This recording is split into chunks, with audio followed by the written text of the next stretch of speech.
The first anti-gravitational drone using magneto-hydrodynamic propulsion, or MHD, made its debut test flight in the desert around Edwards Air Force Base, where a number of prototypes came into being. The Belgians got a small glimpse of so-called UFOs in 1989 and 1990. The incriminating model was a triangular-shaped Astra TR-3B or XR-7, capable of flying in total silence at more than Mach 10.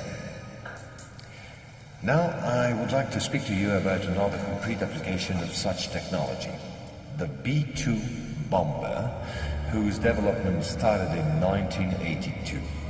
The official B-2 stealth bomber, which flew for the first time in 1989, was to serve as cover for another unconventional B-2 to be built in parallel. This top-secret model used, among other things, a plasma creation system, exploiting the airflow like an MHD generator. This system produces ionization of the air around the B-2, thereby suppressing air resistance while ensuring total invisibility for any type of radar. This nuclear bomber has flown for 15 years now at more than Mach 10. It can fly around the Earth in just a few hours without being seen. Naturally, such military research was to give rise to many commercial spin-offs. Over the last 10 years, we've seen the appearance of dozens of non-lethal armaments like E-bombs or electromagnetic bombs, as well as, of course, microwave weapons and powerful lasers. The US Department of Defense, through the multinational Raytheon, decided to invest a gigantic amount of money in an experimental program called HARP, or High Frequency Activate Auroral Research Program. And it was quite a program. Officially, the base in Alaska studies the ionosphere. In truth, the real possibilities of the installation are enormous. Climate manipulations, deep detection of underground base or deposits, silent and remote destruction of any object, and most important of all, manipulation of human behavior. If this account seems somewhat long despite my efforts to simplify, it was absolutely necessary to get to the subject I mentioned previously.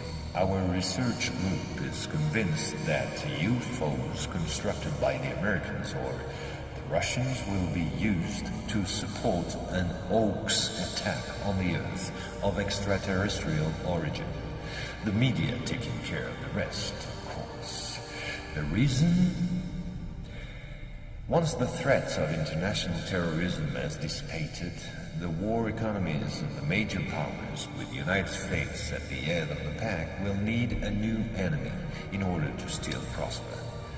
War on Earth will be replaced by space war against an enemy from beyond. So then, gentlemen, I thank you.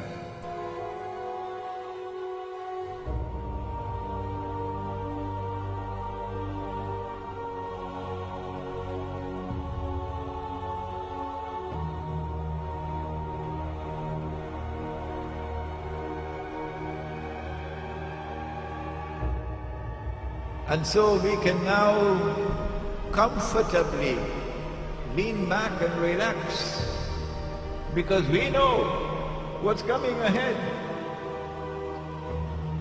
It's going to be a Star Wars confrontation between Russia on the one hand and its allies, which refuses to submit to someone ruling the world from Jerusalem, and therefore refuses to submit to the Anglo-American-Israeli alliance of the West.